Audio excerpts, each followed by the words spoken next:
ನಮಸ್ಕಾರ, big breaking ನ್ಯೂಸ್ಗೆ ಸ್ವಾಗತ. ನಾನು ಪೃಥ್ವಿರಾಜ್ ಹಾರನಹಳ್ಳಿ. ಕಾಫಿ ಡೇ ಸಾಮ್ರಾಜ್ಯದ ಅಧಿಪತಿ ಇಲ್ಲದೆ 1 ವರ್ಷ. ಸಿದ್ಧಾರ್ಥ್ ಹೆಗಡೆ ಆತ್ಮಹತ್ಯೆಯನ್ನ ಮಾಡಿಕೊಂಡು ಇಂದಿಗೆ 1 ವರ್ಷ ಕಳೆದಿದೆ.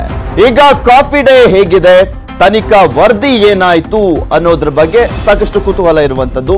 ಸಿದ್ಧಾರ್ಥ್ ಹೆಗಡೆ ಅವರು ಕಳೆದ ವರ್ಷ ಎಕ್ಸಾಕ್ಟ್ ಆಗಿ ಈ ದಿನ ಆತ್ಮಹತ್ಯೆಯನ್ನ ಮಾಡಿಕೊಂಡಿದ್ರು. ಆ ದಿನ ಕಳೆದು ಈಗ 1 ವರ್ಷ ಆಗಿದೆ. ಏನೇನಾಯ್ತು ಅನ್ನೋದನ್ನ ಗಮನಿಸಿದ್ರಿ. ಯಾಕೆಂದ್ರೆ ಹೆಮ್ಮೆಯ ಕನ್ನಡಿಗ ಅಂತ ಹೆಸರನ್ನ ಮಾಡಿದಂತ ಸಿದ್ಧಾರ್ಥ್ ಹೆಗಡೆ ಅವರು ಸಾವಿರಾರು ಕೋಟಿ ಆಸ್ತಿಯನ್ನ ಹೊಂದಿದ್ದರೂ ಕೂಡ ಯಾವ ಕಾರಣಕ್ಕೆ ಆತ್ಮಹತ್ಯೆಯನ್ನ ಮಾಡಿಕೊಂಡ್ರು ಅನ್ನುವ ಪ್ರಶ್ನೆ ಎದ್ದಿತ್ತು.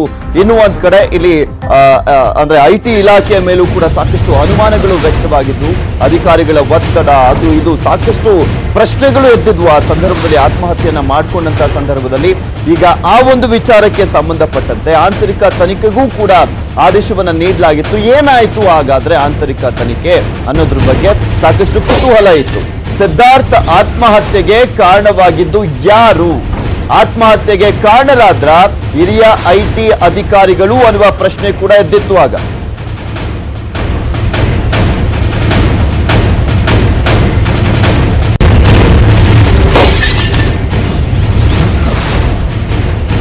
ಸಿದ್ಧಾರ್ಥ್ ಆತ್ಮಹತ್ಯೆ ಬಗೆಗಿನ ಆಂತರಿಕ ತನಿಖೆ ಏನಾಯ್ತು ಅನ್ನುವ ಪ್ರಶ್ನೆ ಇದೆ. ಆಂತರಿಕ ತನಿಖೆಯ ಇನ್ಸೈಡ್ ಸ್ಟೋರಿ ನ್ಯೂಸ್ 18ನಲ್ಲಿ ನಿಮ್ಮ ಮುಂದೆ ಇಡ್ತಾ ಇದೀವಿ. ಕಾಫಿ ಡೇ ಆರ್ಥಿಕ ಸಂಕಷ್ಟ ಆತ್ಮಹತ್ಯೆಗೆ ಕಾರಣವಾಯ್ತಾ? ಸಿದ್ಧಾರ್ಥ್ ಆತ್ಮಹತ್ಯೆ ಬಗೆಗಿನ ಆಂತರಿಕ ತನಿಖೆ ಏನಾಯ್ತು? ಆಂತರಿಕ ತನಿಖೆಯ ಇನ್ಸೈಡ್ ಸ್ಟೋರಿಯನ್ನ ನ್ಯೂಸ್ 18ನಲ್ಲಿ ನಿಮ್ಮ ಮುಂದೆ ಇಡ್ತೀವಿ. ಅಂದಿನ IT DG ಬಾಲಕೃಷ್ಣನ್ ಅವರು ಸರ್ಕಾರಕ್ಕೆ ಏನ್ ಹೇಳಿದ್ರು? ಇವರ ಮೇಲೆ ಒಂದು ದೊಡ್ಡ ಆರೋಪ ಕೇಳಿ ಬಂದಿತ್ತು. ಅವರೇ ಕಾರಣ ಅನ್ನುವ ರೀತಿಯಲ್ಲಿ ಬಿಂಬಿಸಲಾಗ್ತಾ ಇತ್ತು. ಆಂತರಿಕ ತನಿಖೆಯ ಸಂದರ್ಭದಲ್ಲಿ ಏನ್ ಹೇಳಿದ್ರು ಹಾಗಾದ್ರೆ ಅನ್ನೋದ್ರ ಬಗ್ಗೆ ಮಾಹಿತಿಯನ್ನ ನೀಡ್ತೀನಿ.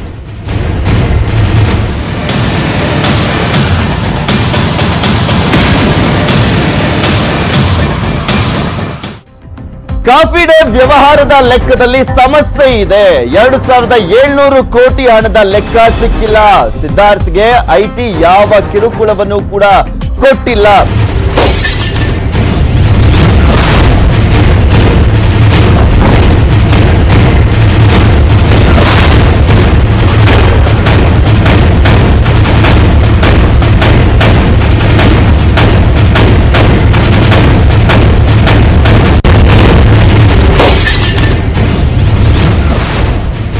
ಆಂತರಿಕ ತನಿಖೆ ವೇಳೆ IT DG ಹೇಳಿಕೆಯನ್ನ ನೀಡಿದ್ದಾರೆ. ಡೆತ್ ನೋಟ್ ಆರೋಪಕ್ಕೆ ಸಾಕ್ಷ್ಯ ಇಲ್ಲ ಅಂತ ಬಾಲಕೃಷ್ಣನ್ ಅವರು ಹೇಳಿದ್ದಾರಂತೆ. ನ್ಯೂಸ್ 18ಗೆ ಮೂಲಗಳ ಎಕ್ಸ್ಕ್ಲೂಸಿವ್ ಮಾಹಿತಿ ಲಭ್ಯವಾಗಿದೆ. ಎಲ್ಲ ಮಾಹಿತಿಯನ್ನ ಅಂದಿನ IT DG ಬಾಲಕೃಷ್ಣನ್ ಅವರು ಹೇಳಿದ್ದಾರಂತೆ ಅಂತ ಹೇಳಲಾಗ್ತಾ ಇರುವಂತದ್ದು. IT DG ಆಗಿರುವಂತ ಬಾಲಕೃಷ್ಣನ್ ಅವರ ಮೇಲೆ ಸಾಕಷ್ಟು ಆರೋಪಗಳು ಕೇಳಿ ಬಂದವು. ಈ ಒಂದು ಆತ್ಮಹತ್ಯೆ ಪ್ರಕರಣಕ್ಕೆ ಇವರ ಕಿರುಕುಳನೇ ಪ್ರಮುಖವಾದಂತ ಕಾರಣ ಆಗಿತ್ತು ಅನ್ನೋದ್ರ ಬಗ್ಗೆನೂ ಕೂಡ ಆರೋಪಗಳು ಕೇಳಿ ಬಂದಿದ್ವು. ಇನ್ನು ಆಂತರಿಕ ತನಿಖೆಗೆ ಆದೇಶವನ್ನ ನೀಡಲಾಗಿತ್ತು. ಅವರು ಆಂತರಿಕ ತನಿಖೆಯ ಸಂದರ್ಭದಲ್ಲಿ ಈ ರೀತಿಯಾಗಿ ಹೇಳಿದ್ದಾರಂತೆ. ಕಾಫಿ ಡೇ ವ್ಯವಹಾರದ ಲೆಕ್ಕದಲ್ಲಿ ಸಮಸ್ಯೆ ಇದೆ. 2700 ಕೋಟಿ ಹಣದ ಲೆಕ್ಕ ಸಿಕ್ಕಿಲ್ಲ. ಸಿದ್ಧಾರ್ಥ್ಗೆ IT ಇಲಾಖೆ ಯಾವ ರೀತಿಯಾದಂತ ಕಿರುಕುಳವನ್ನು ಕೊಟ್ಟಿಲ್ಲ ಅಂತ ಆಂತರಿಕ ತನಿಖೆಯ ಸಂದರ್ಭದಲ್ಲಿ IT DG ಹೇಳಿಕೆಯನ್ನ ನೀಡಿದ್ದಾರಂತೆ. ಡೆತ್ ನೋಟ್ ಆರೋಪಕ್ಕೂ ಕೂಡ ಸಾಕ್ಷ್ಯ ಇಲ್ಲ ಅಂತ ಬಾಲಕೃಷ್ಣನ್ ಅವರು ಹೇಳಿಕೆಯನ್ನ ನೀಡಿದ್ದಾರಂತೆ.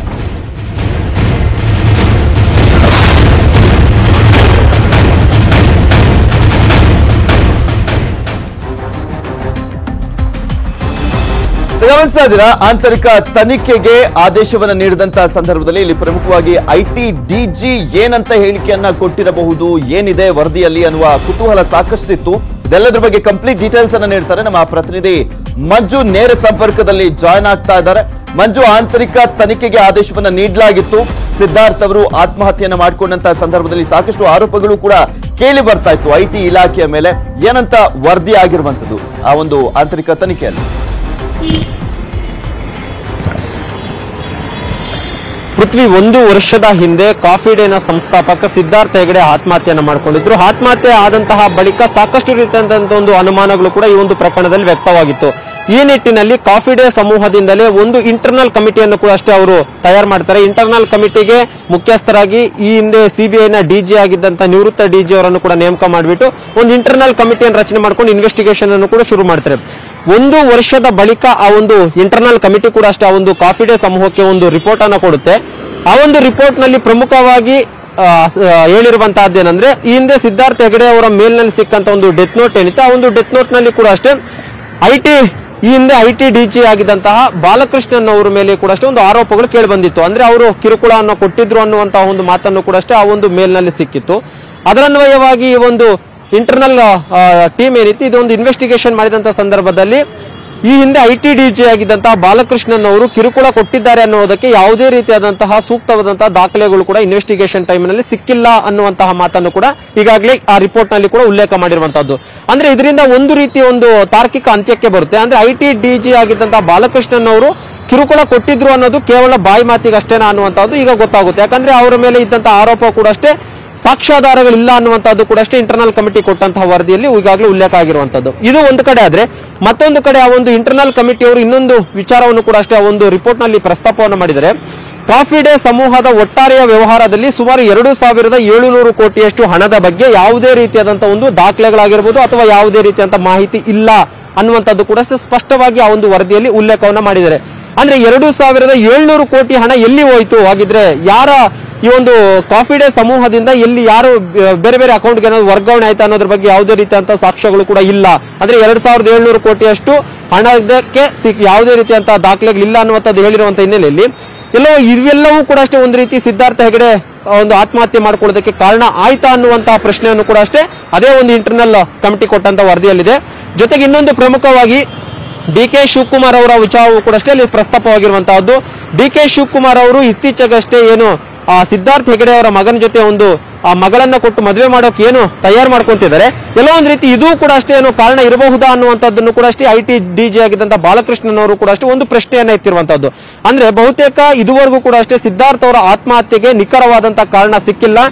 ಸಿಬಿಐನ ನಿವೃತ್ತ ಡಿಜಿ ಅವರ ನೇತೃತ್ವದಲ್ಲಿ ತನಿಖಾ ತಂಡವನ್ನು ರಚನೆ ಮಾಡಿ ಇಂಟರ್ನಲ್ ಕಮಿಟಿಯನ್ನು ರಚನೆ ಮಾಡಿ ಇನ್ವೆಸ್ಟಿಗೇಷನ್ ಮಾಡಿದ್ರು ಕೂಡ ಅಷ್ಟೇ ಆತ್ಮಹತ್ಯೆಗೆ ನಿಖರವಾದಂತಹ ಕಾರಣ ಸಿಕ್ಕಿಲ್ಲ. ಜೊತೆಗೆ ಈ ಒಂದು ಐಟಿಯ ಡಿಜಿ ಬಾಲಕೃಷ್ಣನ್ ಅವರ ಮೇಲೆ ಮಾಡಿದಂತಹ ಆರೋಪಕ್ಕೆ ಮಾತ್ರ ಸಾಕ್ಷ್ಯಾಧಾರಗಳಿಲ್ಲ ಅನ್ನುವಂಥ ರಿಪೋರ್ಟ್ ಕೊಟ್ಟಿದ್ದಾರೆ. ಮತ್ತು ಆ ಒಂದು ಈ ಒಂದು ಕಾಫಿ ಡೇನ ಒಂದು ಸಮೂಹ ಏನಿದೆ, ಆ ಒಂದು ಸಮೂಹದಲ್ಲಿ ಸುಮಾರು 2,700 ಕೋಟಿಯಷ್ಟು ಹಣಕ್ಕೆ ಇದುವರೆಗೂ ಕೂಡ ಲೆಕ್ಕಗಳು ಇಲ್ಲ ಅನ್ನುವಂಥದ್ದು ಮಾತ್ರ ಕೊಟ್ಟಿರುವಂತದ್ದು. ಎಲ್ಲೋ ಒಂದು ರೀತಿ ಇದೆಲ್ಲವನ್ನು ನೋಡ್ತಾ ಇದ್ರೆ ನಿಜಕ್ಕೂ ಕೂಡ ಅಷ್ಟೇ ಸಿದ್ಧಾರ್ಥ ಅವರ ಸಾವಿಗೆ ಪ್ರಮುಖವಾದಂತಹ ಕಾರಣ ಏನು ಅನ್ನೋದು ಕೂಡ ಈಗ ಪ್ರಶ್ನೆಯಾಗಿ ಉಳಿದಿರುವಂತಹದ್ದು. ಪೃಥ್ವಿ, ಓಕೆ, ಥ್ಯಾಂಕ್ ಯು ಮಂಜು ನಿಮ್ಮೆಲ್ಲ ಡೀಟೇಲ್ಸ್ಗಾಗಿ.